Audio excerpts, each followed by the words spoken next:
巴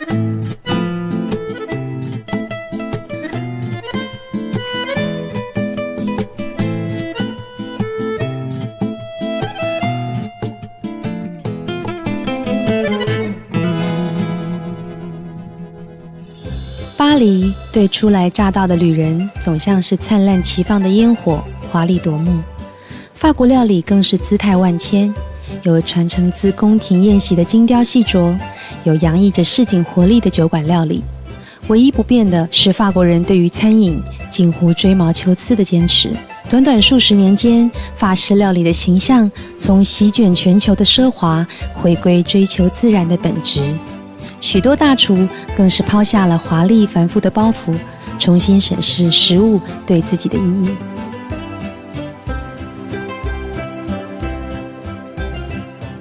Jean-François Piège 这位吸引我走入料理世界，也是我心目中最能完美诠释法国宫廷菜肴的大厨，也在这样的驱使下，在2009年离开风光无限的克里雍酒店。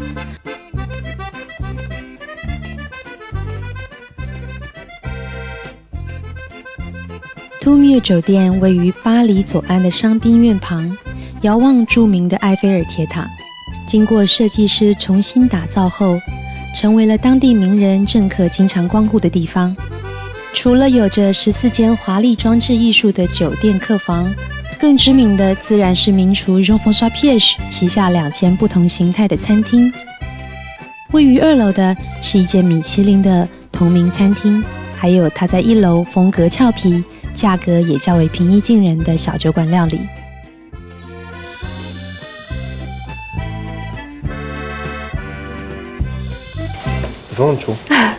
Bon, tout d'abord, je suis très curieuse. Ça fait combien de temps déjà pour vous comme chef de cuisine? La première fois, chef, c'était en 97. La concept ou comment? La philosophie de votre cuisine, ça évolue ou ça change un petit peu? En fait, ma cuisine, elle est toujours associée à l'époque. Elle est toujours associée dans l'époque dans laquelle elle vit. Et donc, quand j'étais chef rue Raymond Poincaré, avec Alain Ducasse, on faisait une cuisine. Quand on a été au Plaza Athénée, on a fait une autre cuisine. Ouais. Quand je suis parti au Crillon, j'ai fait encore une autre cuisine. Ouais. Et aujourd'hui, chez moi, c'est encore une autre cuisine. C'est pas forcément une autre cuisine, parce que la cuisine, on la fait toujours de la même façon, mais on l'interprète différemment. Mais pour vous, est-ce que vous avez votre définition sur la cuisine française? La cuisine, c'est d'abord, pour cuisiner, il faut cuire. Donc il faut transformer des ingrédients naturels en mets pour garder l'identité gustative, mais il faut les transformer.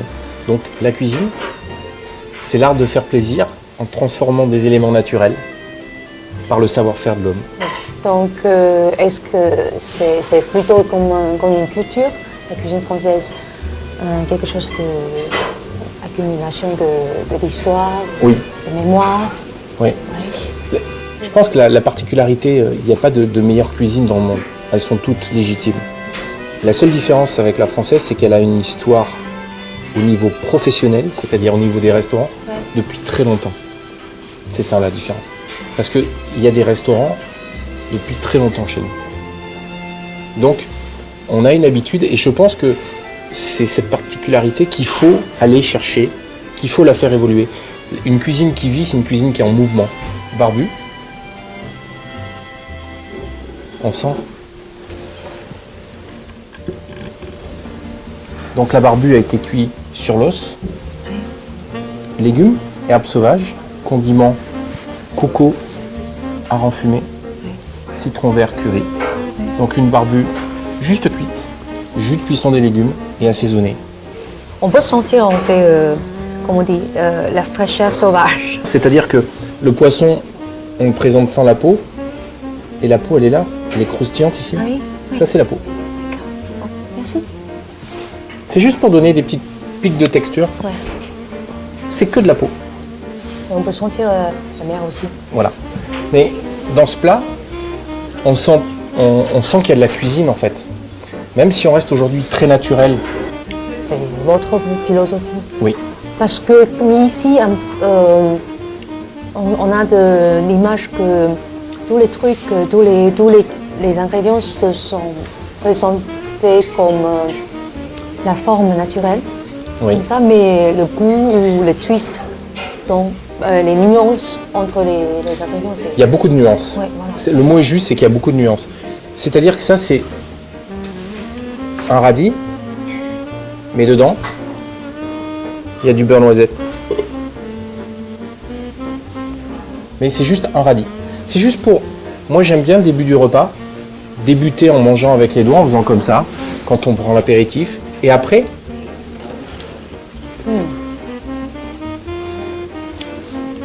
le côté naturel, c'est un côté vrai en fait. C'est pas naturel qui m'intéresse, c'est authentique. Mais la plus grande difficulté dans la cuisine, c'est d'être simple, c'est d'être vrai.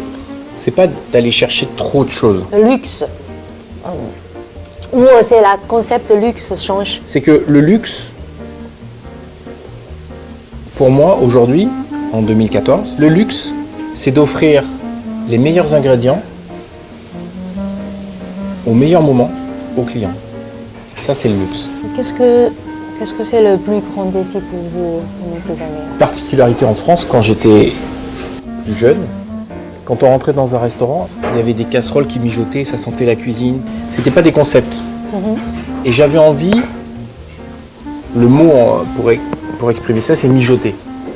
Et j'avais envie de faire un mijoté moderne. Là, le riz de veau, il est servi avec des noix écrasées, pilées, un jus de cèpe, des cèpes, poudre de cèpe, fleurs de tagette et feuilles de tagette. Et pour faire ce mijoté moderne, pour que ça sente dans le restaurant, on fait un chevreuil sur des marrons grillés, on fait un homard sur des feuilles de cassis. En ce moment, on le fait sur des feuilles de figue. Et là, les riz de veau, on les fait sur des noix. Mais en fait, il n'y a rien qui brûle. C'est juste des noix. Et en fait, c'est pas fumé, c'est mijoté. Le riz de veau est caramélisé. Une fois qu'il est caramélisé, on finit de le cuire tout doucement, tout doucement. On sent la chaleur, mais il n'y a pas de braise, il n'y a pas de fumée, parce que la braise et la fumée, c'est pas bon pour la santé. Donc pour vous, la cuisine, c'est toujours connecté avec l'émotion, avec Toujours, le mémoire. toujours, avec les émotions. La cuisine, si c'est pas fait pour vivre des émotions, c'est de la nourriture. La nourriture, c'est fait pour survivre, et quand on est dans un restaurant, c'est fait pour prendre du plaisir. Est-ce que vous avez trouvé quelque chose récemment de restaurant, un nouveau restaurant qui vous fait inspiration? Par principe, je m'inspire pas de ce que font les autres. Ouais. Donc j'aime vivre des émotions chez les autres. Ouais. À Paris, il y a un restaurant que j'aime beaucoup qui s'appelle Frenchy. Oui, d'accord. Frenchy, je trouve que c'est une très belle adresse. Et à Londres, un restaurant que j'aime beaucoup aussi qui s'appelle le Cove Club. Un nouveau restaurant? Il vient d'avoir une étoile cette année. Ah oui. Très très bien. Il était numéro 2 au Ledbury. Mais maintenant, je ne sais pas, c'est comment pour vous, parce que la tendance maintenant en France ou en Europe de la cuisine, parfois ça fait amuser un peu trop, non? Parfois. Ah, peut-être un peu trop chez certains. Ouais. Peut-être. Peut-être. Avant tout, la cuisine, ça doit procurer du plaisir. Ouais. Ça sentait quelque chose. Ça sent autre chose. C'est rare d'avoir une assiette qui sent quelque chose quand on arrive. La fraîcheur, c'est un luxe aussi. Oui. En fait, pour moi, le luxe dans le restaurant, c'est les légumes, ils sont cuits. Ils ne sont pas cuits à la minute, ils sont cuits au dernier moment. C'est-à-dire que 4 minutes avant que le poisson il soit fini de cuire, on cuit les légumes. Quand on râpe les radis, une fois qu'ils sont dedans, on les envoie en salle. Parce que je veux qu'il y ait le jus du radis, je veux qu'il y ait tout ça. Et donc la cuisine qu'on a fait ici, c'est une cuisine. C'est pour ça que la cuisine est à côté et qu'il y a peu de couverts. C'est instantané, tout de suite. Ça, c'est le luxe. Est-ce qu'il y aura d'autres choses que vous voulez faire? Parce que vous avez, comme on a parlé, parce que vous avez déjà réalisé comme les rêves de tous les chefs ici. Oui, d'autres. Ah bon? Oui. Toujours. Toujours. Bon. Je pense qu'il faut toujours continuer à chercher. Toujours continuer à chercher. Parce que si on veut que la cuisine elle soit toujours très bonne, il faut toujours continuer à chercher. On peut savoir le secret? C'est encore en cours. Bientôt. Merci beaucoup, Charles. Merci, Lunchou. 进入了不同阶段的Jean-François Piège，更讲究食材的原味，将数十年的经验化繁为简，将法式料理里的精髓用全新的样貌呈现。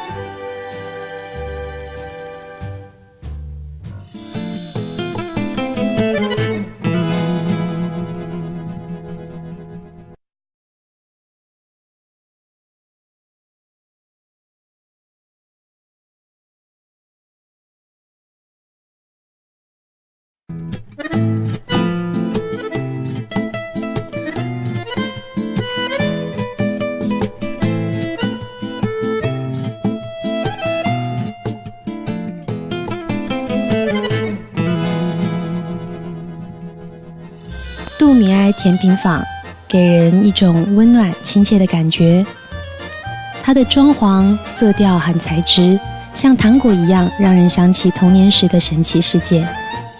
Nous, on essaye de raconter des petites histoires. Ça, c'est la signature. Ça, c'est le chouchou. Le chouchou. Et pourquoi chouchou? Chouchou. Chouchou, c'est le bébé, c'est le... Ça peut être un terme Oui. amoureux. Oui. Mon chouchou. Oui. Mais moi, c'est... Parce qu'à l'intérieur, il y a un chou. C'est notre chou. Hein. Chou. Ah oui, d'accord. Et donc, à l'intérieur, il est farci avec du praliné. Oui. Et donc, pour moi, c'était équilibré. Sinon, il n'y a que de la crème. Donc, moins de crème, plus de croustillant. Chouchou. Tout simple. Oui. C'est évident. C'est... Ouais. Et en fait, tout ce qu'on essaye de faire, c'est des choses aussi éclair au café grillé. C'est pas un éclair avec du trabli, c'est du café grillé pour faire un éclair. Donc on essaye d'être naturel. Le sablé citron qui est l'une des signatures. Dans le concept de cette pâtisserie, c'est comme une petite pâtisserie au coin. Exactement. Une pâtisserie où on fait tout nous-mêmes. On n'en fait pas beaucoup, mais les confitures, c'est les nôtres. Ouais. Gâteaux de voyage, c'est les nôtres. Les roses des sables, c'est les nôtres. C'est à nous. Il n'y a pas beaucoup de choses, mais ce qui est là, c'est à nous. Ça nous permet d'avoir des très belles viennoiseries pour le petit déjeuner. Le soir, on peut proposer des choses aussi à la brasserie. Ça nous permet d'avoir c'est une complémentarité en fait de... Ah, il y a des cheesecakes aussi. Oui, mais du vrai. Hein. Du vrai cheesecake. Oui, parce qu'aujourd'hui, beaucoup en France, on fait une mousse. Ah oui, d'accord. Donc c'est vraiment cheesecake cuit au four. bain-marie. Bain-marie, oui. Sur un sablé. Donc la prochaine, c'est la boulangerie. On fait déjà le pain qui sert à la brasserie. Oui. Oui. Dans le prochain restaurant, on va faire notre charcuterie. Ah bon? Oui. Super.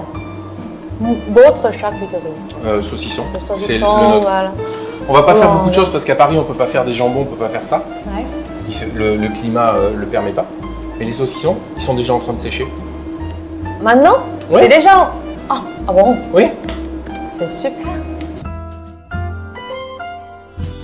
在这次的访谈中，看到主厨用情感、用心，一步步重新打造他的王国。从2004年至今，我与这位名厨的再次相遇，他不同的境界与心态，更让我有意外之喜。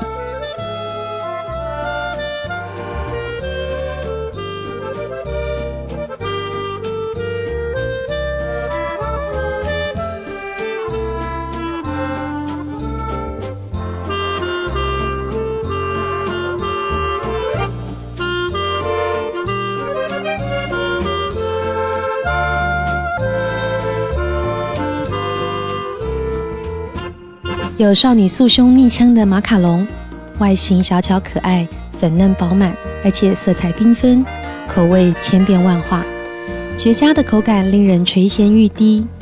所以来到巴黎，当然要去品尝法国最有名的时尚甜点马卡龙。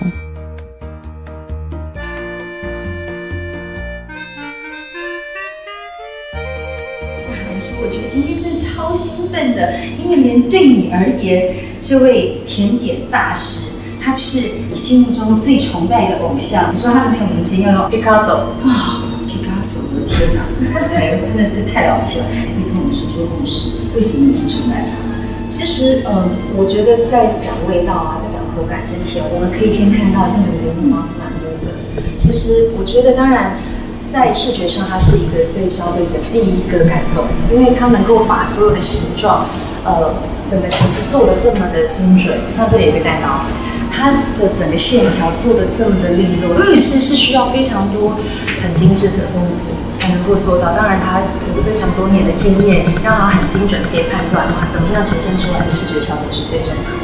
那像马卡龙当然也是，其实它的外形之外，它咬下去的那一层薄薄的一层膜，当你咬过它的那种口感，其实它不是脆，可是你又会觉得它应该是脆，可是它那种脆，我在想可能是比较像鱼子酱在嘴巴里面蹦出来的那一种口感，它不是真的脆或硬哦，它是一个薄薄的感觉。可是当你咬下去之后，发现中间有一层湿软，又有一点点咬感的这个饼壳中间的这个部分，你会觉得哇，怎么会有这样子的一个口感？就在一个饼干里面，然后中间当然还有内馅。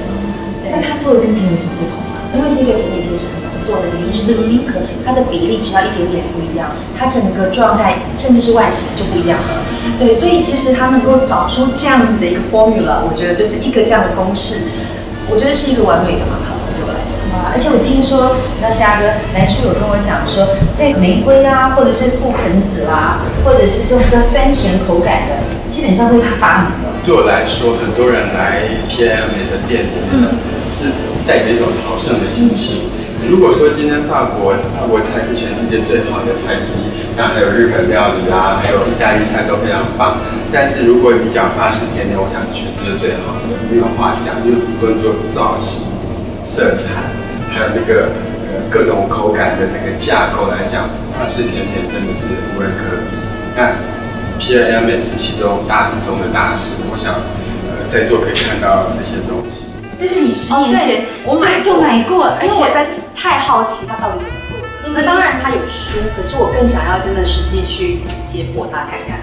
像你看这里有好几个，其实是当然它的 classic 就是它的经典，比如说这一个系列是刚刚他就是有介绍的，就是18弄整个同样的组合的下做成不同的甜点。比如说我要特别强调一个，它有一系列用那个 infiniment 就是无限这个名字作为，它有无限香草、无限巧克力，还有无限柠檬。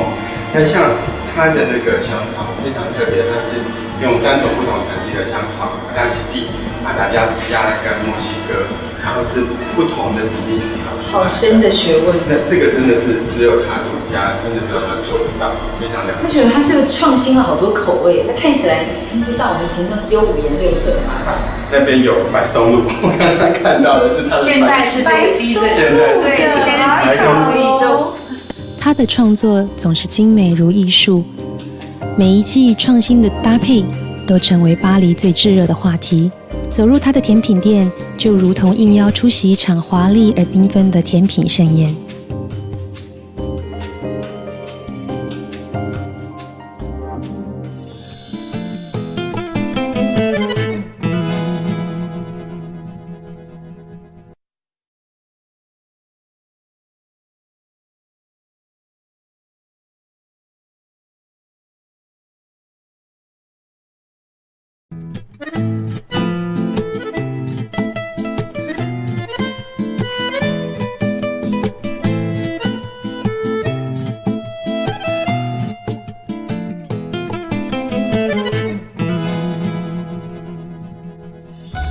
在我心中，巴黎一直是世界的甜点之都，而席卷全球的甜点大师 Pierre Hermé 更是许多甜点迷的最爱。他总是推陈出新，创造出意想不到的口味。品尝他的马卡龙，不仅仅是在享用一道甜品，更像是在体验一种美的洗礼。现在，我就带大家来一探这位大师的风范。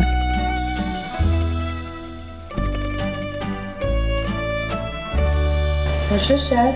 Bonjour. Bon, merci de nous recevoir ici. Ici, c'est comme un labo ou un centre de création? Ici, c'est la maison Pierre Hermé et c'est l'atelier de création.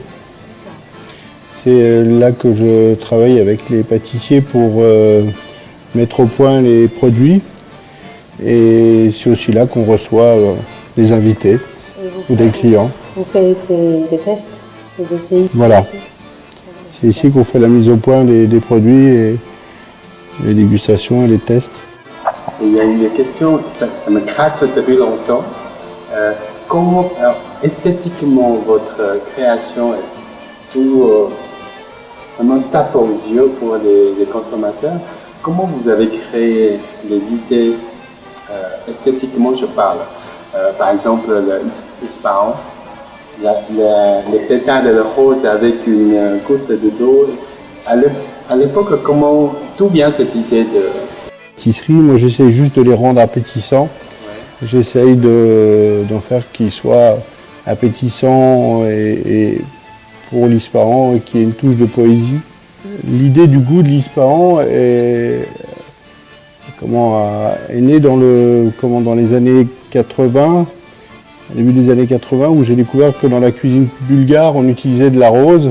Et ça m'a donné envie d'utiliser la rose. Et à partir de là, j'ai fait un premier gâteau dans les années 80 qui s'appelait le Paradis. Et puis, une dizaine d'années plus tard, c'est devenu l'Ispahan parce que j'ai modifié la structure du gâteau. J'ai ajouté le litchi parce que entre-temps, je m'étais aperçu que le litchi avait des parfums de rose. Et j'ai composé l'Ispahan sur le goût rose, litchi, framboise. Est-ce que votre style ou la logique de création se évolue ou change? En fait, mon style a toujours été le goût, ce qui paraît évident quand on fait à manger, mais en même temps pas tant que ça, quand on regarde autour de soi. Et mais vraiment, ma préoccupation, c'est toujours le goût. Et puis après, je cherche juste à rendre appétissants les produits. Est-ce que vous voulez goûter un macaron? Oui, c'est très content. Alors, vous nous présentez un peu les parfums? Alors, les macarons à la truffe blanche et noisette du Piémont. Ça, c'est macarons métissés avec orange, cannelle et carotte. Macarons à l'huile d'olive et vanille, infiniment rose. Crème brûlée, infiniment pistache, macaron jardin d'automne avec potiron et maïs, ça c'est macaron coin et rose, et celui-ci c'est infiniment caramel, et celui-ci c'est Ispahan, rose, litchi, framboise. J'ai une petite question, parce qu'il y a longtemps, j'ai découvert une fois ce macaron que vous avez fait avec le parfum de feuilles de cigare, une édition limitée avec un parfum, non?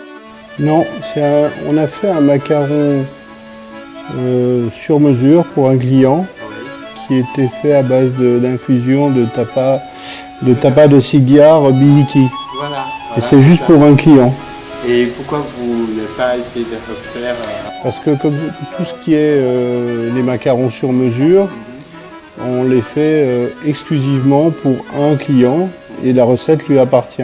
C'est différent entre un dessert de cuisinier et un dessert de pâtissier. Mais il y a une différence fondamentale, c'est que lorsqu'on fait un dessert dans une pâtisserie, le dessert il doit se garder pendant quelques heures. Donc il y a une grosse différence. Pour moi, il n'est pas seulement de grand chef pâtissier, mais aussi un très très grand chocolatier. Je ne sais pas si vous l'avez aujourd'hui, c'est le chocolat Choua, mais ouais. Il y est toujours. Le bonbon chocolat Chuao, vous voulez dire, ou la tablette Chuao? La tablette. À la tablette, oui. Alors la tablette, c'est un pure origine Venezuela. C'était il y a 4 ans, 5 ans peut-être. Je suis très curieuse parce que comme chocolat était introduit en Europe il y a 4 ans, mais pourquoi en France il a de la plus belle permanence? En fait, oui, les Suisses ont beaucoup contribué au développement de la fabrication du chocolat et les Hollandais aussi par des inventions très... Voilà. Mais et il y a un savoir-faire chocolatier dont l'origine est suisse aussi, on peut le dire, parce que Dans les années 60, beaucoup de pâtissiers, chocolatiers français sont allés apprendre dans une école qui était en Suisse à l'époque, qui s'appelait la Coba. Et ensuite, ils se sont appropriés ce savoir-faire et l'ont interprété à leur façon, la touche française, où on a cherché à avoir des ganaches bien onctueuses, bien moelleuses. Pour vous, quelle est la pâtisserie que vous préférez? Votre favori, c'est le macaron? C'est toujours la prochaine que je vais créer. Alors, parlons-nous un peu. Donc je la connais pas encore. C'est-à-dire, avant de devenir un pâtissier, il faut être un très très bon dégustateur. Bah, il faut aimer manger, peut-être. Comme quand on fait la cuisine, il faut aimer manger aussi, parce qu'il faut aimer goûter la cuisine. Ce sont aussi les métiers culture, ça veut dire qu'il faut avoir une connaissance des ingrédients, de la manière dont ces ingrédients poussent. C'est toute cette culture du goût qui est intéressante et indispensable pour être créatif. Là, on va dire que, puisqu'on a parlé tout à l'heure de votre prochaine création, vous allez nous parler de le flocon. C'est le flocon de neige ou le flocon de... Flocon. Flocon, en fait, pour Noël, on fait des bûches, et pour Nouvel An. D'accord. Donc, on va nous parler de flocon, et on va déguster, et puis on se lève, on va se placer là. Après, on va s'installer là. Ok, Merci beaucoup. merci.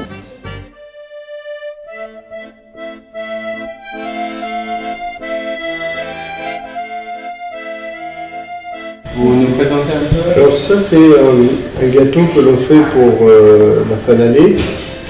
À Noël, on fait des bûches. Et puis pour le 31 décembre, on fait des flocons. Et celui-ci, c'est un gâteau qui s'appelle Arabella, qui est composé d'un biscuit dacquoise aux noisettes avec des gros morceaux de noisettes, des bananes poêlées avec du fruit de la passion et une crème au chocolat au lait avec des morceaux de gingembre confit. C'est très complexe. C'est complexe, mais je crois qu'une fois qu'on a commencé à goûter, après C'est le chocolat? c'est du chocolat. Je vais goûter.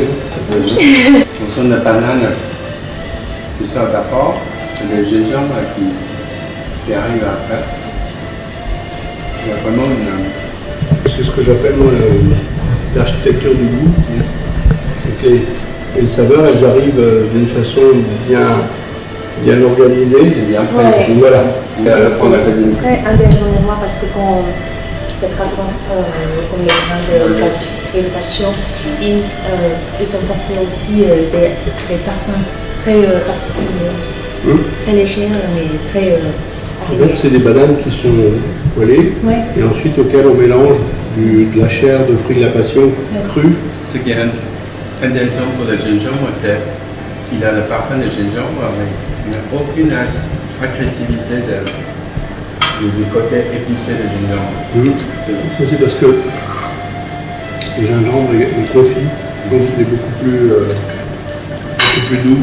À l'origine, je fais toujours un dessin du produit avec une recette précise. Comme le couturier de votre couturier. En quelque sorte. Et ensuite, il réalise un essai.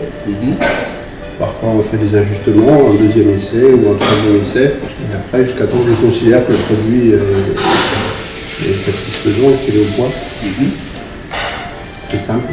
Donc, qu'est-ce que c'est le plus grand défi pour vous comme chef? En fait,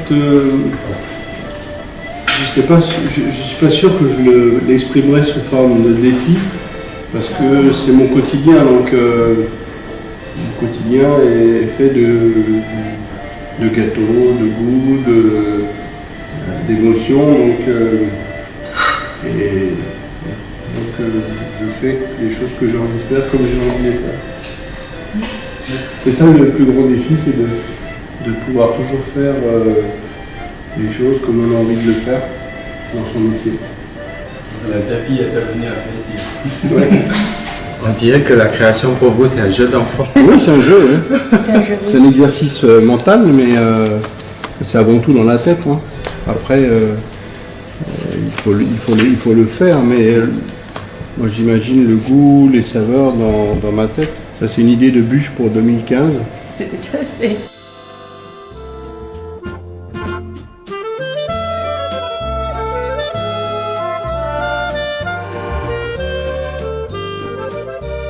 Pierre 美不断创新的口味总是令人惊喜，更是让许多爱好者享受着美食飨宴。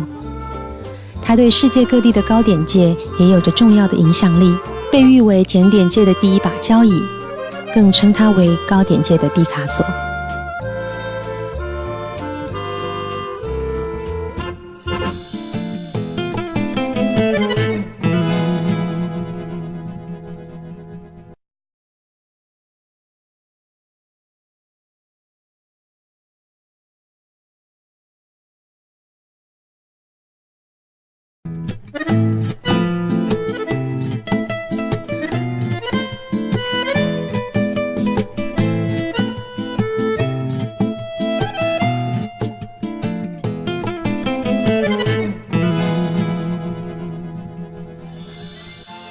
拿破仑曾经夸赞巴黎是世界上最美的城市。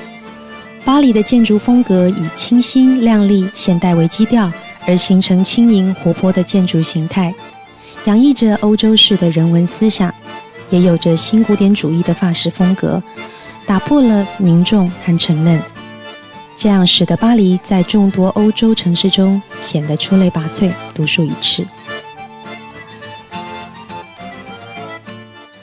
Stephanie， 巴黎对你来说是个怎么样的城市啊？巴黎对我而言呢，就是一个时尚之都，而且呢，我觉得是最浪漫的城市，是所有时尚人士呢一定要朝圣的地方。那对你呢？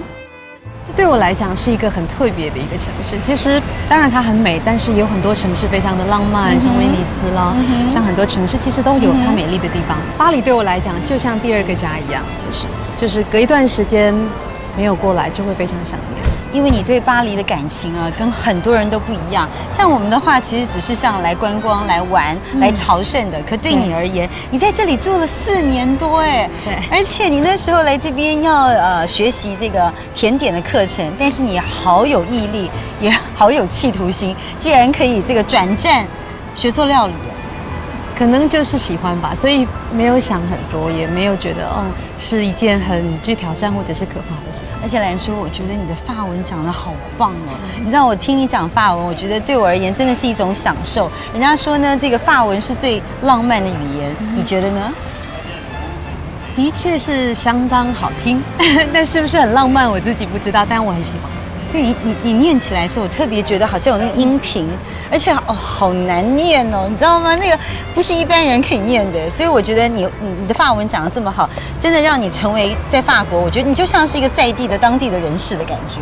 其实法国人很奇怪的，如果你真的能够用法文跟他们沟通，他们对待你的方式其实跟对外国人的方式不太一样。即使你是外国人，可是当你讲法文的时候，他可能就把你当成是自己国家的人了。对，我觉得就是自己人的感觉，对不对？所以只要跟着兰叔去旅行，在法国呢就可以无往不利。那我们就跟着兰叔，跟着你一起去法国，到处走走，好好旅行喽。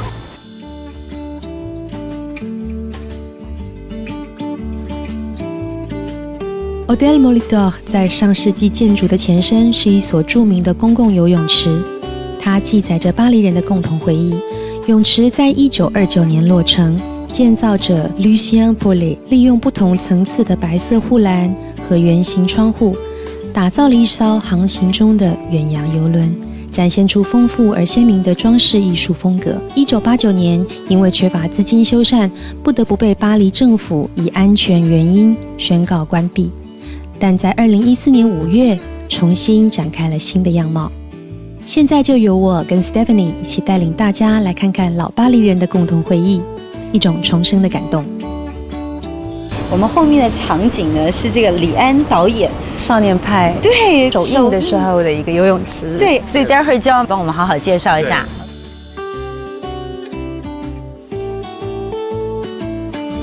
Donc, pouvez-vous nous raconter un petit peu l'histoire de cette piscine?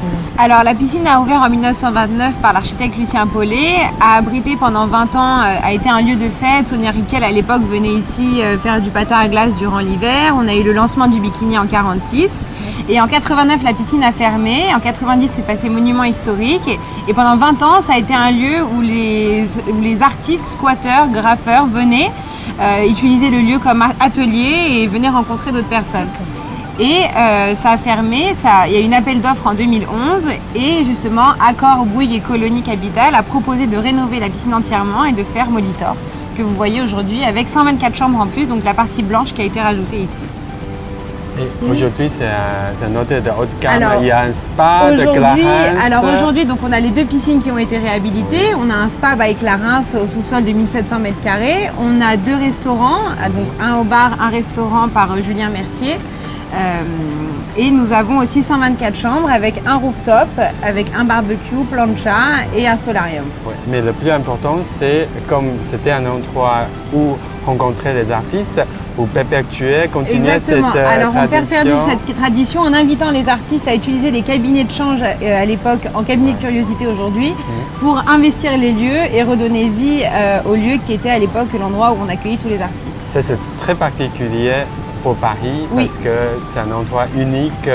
Peut-être pas seulement en France, peut-être dans le monde entier. C'est vrai que d'accueillir autant d'artistes et de mêler, on va dire, le milieu de l'hôtellerie, qui est un milieu assez traditionnel, et le milieu artistique, qui sont 2 milieux complètement opposés, c'est quelque chose de complètement innovateur. Ouais. Hotel Molitor 的重建历经3年的浩大工程，每天约有1000人次的工程人力，混凝土用量高达1万立方米。而房间由 Jean-Philippe Nuel 设计，呈现出3种不同风格的客房，可以让你在房间中享受日光浴，也俯瞰泳池美景。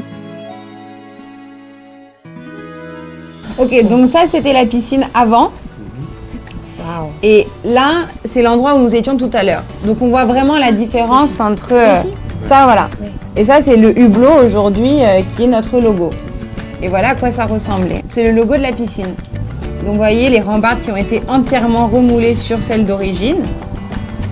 Et voilà en 1946 à quoi cela ressemblait. Donc vous voyez bien l'exactitude du monument qui est exactement resté de la même façon. Il y a une curiosité. Vous m'avez dit tout à l'heure la façade de cabine, la couleur identique à l'époque. Et là... C'est vrai que... Alors, c'est total. Eh bien si, en 1929, la couleur était jaune. Jaune tango. C'est le jaune tango. C'est pas juste du jaune. Jaune tango. Il y a un autre nom pour le vert là? Alors ça non. C'est bleu. C'est bleu Molitor. Voilà. Okay. Bleu Molitor. Et vous voyez donc la couleur qui a commencé doucement à revenir dans le bâtiment. Et vous avez dit tout à l'heure 76 millions. Ouais, 76. Un peu incroyable. On est tout proche de Roland Garros. Et on est voilà, juste à côté de Roland Garros, on est à côté des Serres d'Auteuil, on est à côté de la Défense aussi, de Business Center, on est à côté de Parc Jean-Bouin, du Rugby Stadium, du Parc des Princes, le stade de foot. Donc on est vraiment à côté de tous les loisirs sportifs dans le quartier et aux alentours.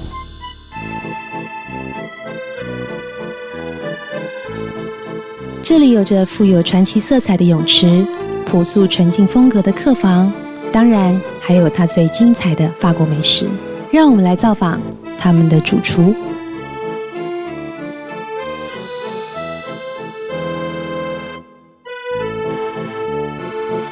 Bonjour chef.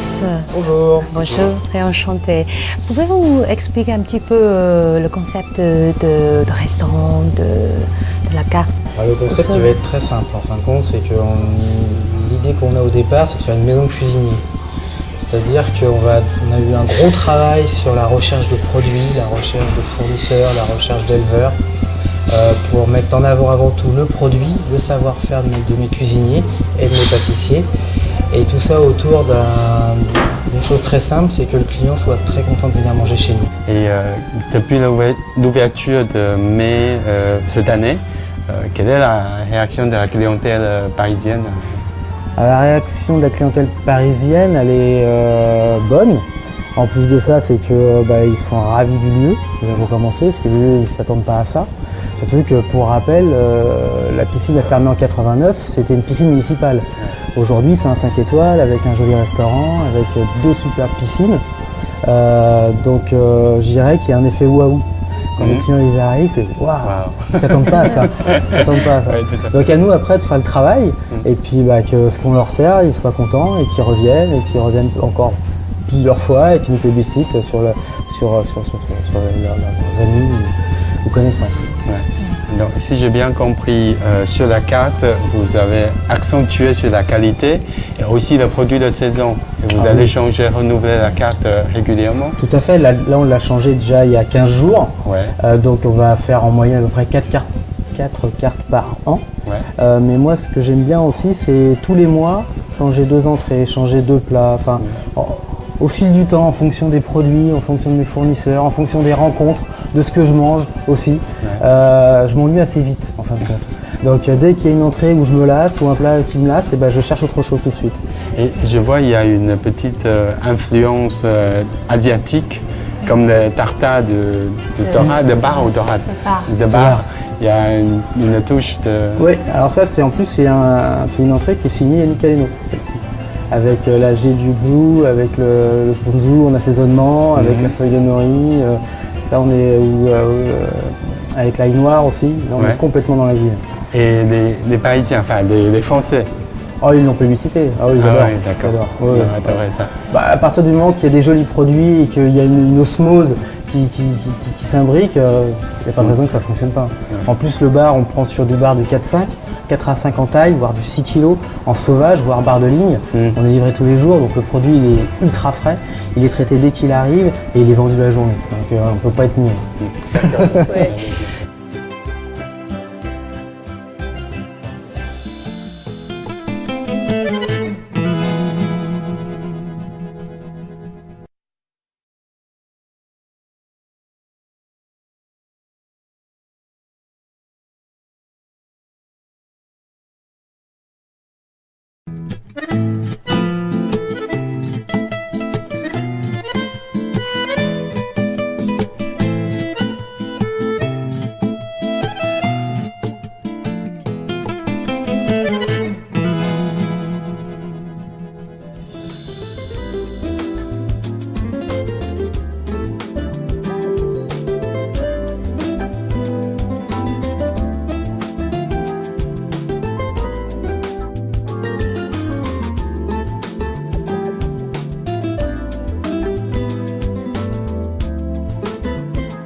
Bonjour. Bonjour.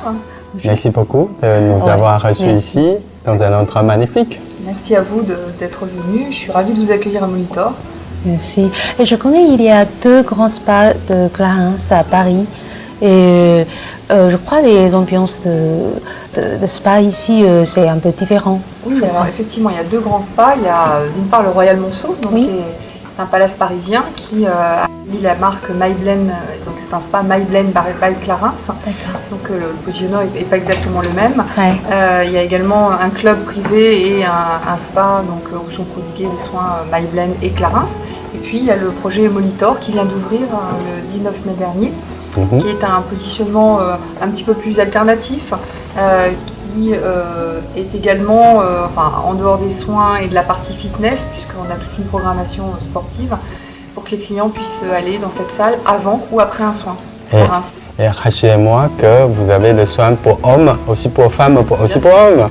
Bien sûr, bien sûr. On a effectivement on a cette chance avec Clarins, qui est une grande marque de cosmétiques française, mais aussi maintenant internationale, puisqu'ils sont présents un petit peu partout dans le monde.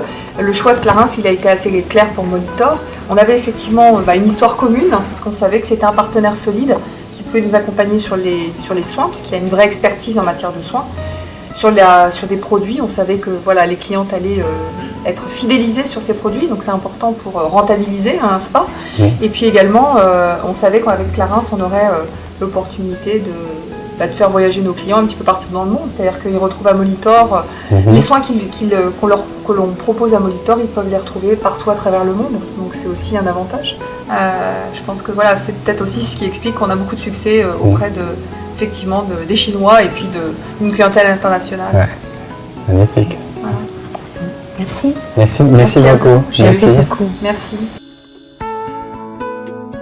围绕着泳池、艺术、生活，这就是 Hôtel Molitor 的建筑风格和精神，也呈现了法国最迷人的生活美学。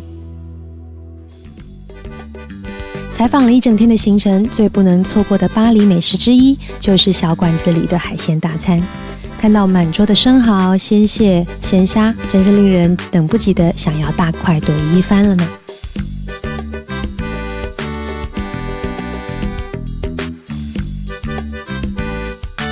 今天晚上吃的是一个就是法国人很爱的生蚝，尤其在这个季节，超肥美的。哇哦，生蚝！而且我们刚走进来的时候就看见，我真的觉得种类也是五花八门，应有尽有。对，因为它产区不同，或者是养殖方式不一样，然后再来就是它的大小不同 ，OK， 就有很大的差别。所以我们今天的主食是生蚝喽。哦，我想是的。OK， 太好了，那我们就一起来好好 enjoy。